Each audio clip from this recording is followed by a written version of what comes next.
બાપુ તમારો પરિચય આપશો? જય સિયારામ, જય જલારામ બાપા। મારું નામ મુન્ના બાપુ, સાધુ સત્સંગી મુન્ના બાપુ। જલારામ બાપાના સમાધિ સ્થાન ઉપર આજે 3 પેઢીથી અમે સેવા પૂજા કરીએ છીએ। વીરપુર ધામની અંદર જોબી જલિયાણના ચરણોમાં જે લોકો ભક્તજનો આવે છે તેને શ્રદ્ધા અને વિશ્વાસથી બાપા આશીર્વાદ આપે છે। મારું નામ સાધુ સત્સંગી મુન્ના બાપુ છે। મુન્ના બાપુ, વલસાડથી જે જય જલારામ યુવક મંડળ પોણિયા નવા ફળિયાથી આવ્યું હતું, એમણે જે કલ્પેશભાઈનો પ્રોગ્રામ અહીંયા ડાયરો ભજન સત્સંગ કર્યો, એના વિશે તમારે શું કહેવાનું છે?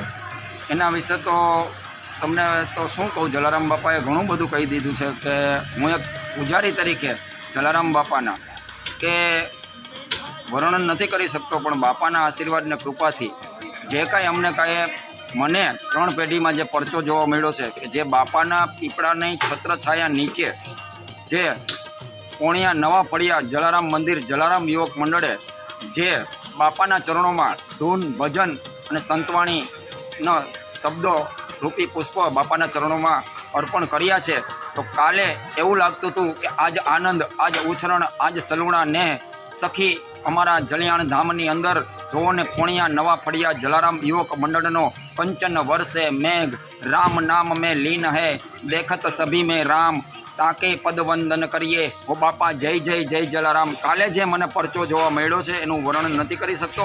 જલારામ બાપા જલારામ યુવક મંડળ પોણિયા નવા ફળિયાને એટલા બધા આશીર્વાદ આપે કે એમને ખૂબ જ પ્રગતિ કરાવે, અને એ સૌ લોકોની જે ભક્તજનો અહીંયા વીરપુરને આંગણે બાપાના પીપળાની છત્રછાયા નીચે જે ધૂન ભજન અને સંતવાણી બાપાના ચરણોમાં પુષ્પરૂપી શબ્દો અર્પણ કર્યા, તે બદલ તે નવા ફળિયા પોણિયા જલારામ મંદિર જલારામ યુવક મંડળનો, જલારામ મહિલા મંડળનો હું જલારામ બાપાના પૂજારી તરીકે આભારી છું, આવકારું છું, અને તે બધાને ખૂબ જ બાપા સુખ શાંતિ અને સમૃદ્ધિ આપે તેવી જલારામ બાપાના ચરણોમાં પ્રાર્થના કરું છું। જય સિયારામ, જય જલારામ બાપા।